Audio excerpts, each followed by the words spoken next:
মাদক দ্রব্য নিয়ন্ত্রণ অধিদপ্তর জেলা কার্যালয় চাঁদপুর এবং জেলা প্রশাসন চাঁদপুরের নির্বাহী ম্যাজিস্ট্রেট এনডিসি স্যার আমাদের, আর চাঁদপুর বাংলাদেশ সেনাবাহিনীর চাঁদপুর ক্যাম্পের ক্যাপ্টেন স্যার এবং তার ফোর্স সহ এবং সদর থানার পুলিশের এসআই এবং অন্যান্য ফোর্স সহ এটি টাস্কফোর্স অভিযান পরিচালনাকল্পে আমরা সদর থানাধীন হরিণাঘাট এলাকায় যাই।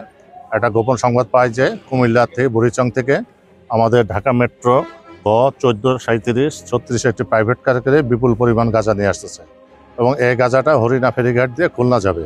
তো উক্ত সংবাদের ভিত্তিতে আমরা যথাসময়ে ওখানে উপস্থিত থেকে আমরা প্রাইভেট কারটা আসা মাত্রই আমরা তল্লাশি করি এবং গাড়ির ভিতরে একজন চালক নাম আসাম মোহাম্মদ রুবেল হাওলাদারকে পাই এবং তার জিজ্ঞাসাবাদ করে গাড়ির ব্যাগডালার পিছন থেকে আমরা প্রায় 44 কেজি গাঁজা উদ্ধার করি এবং তার গাঁজা বিক্রির সন্দিগ্ধ টাকা হলো 12,200 টাকা এবং 2টা মোবাইল সেট উদ্ধার করি।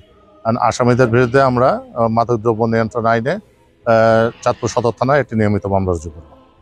সেনাবাহিনী, জেলা প্রশাসন, পুলিশ বাহিনী এবং মাদকদ্রব্য নিয়ন্ত্রণ যৌথভাবে আমরা অভিযান করছি। এই অভিযান অব্যাহত থাকবে এবং মাদকের বিরুদ্ধে আমাদের একটাই কথা, জিরো টলারেন্স। মাদক যেই বিক্রি করুক আমরা তাদের ছাড় দেব না, মাদক আমরা মুক্ত করে ছাড়বো ইনশাল্লাহ।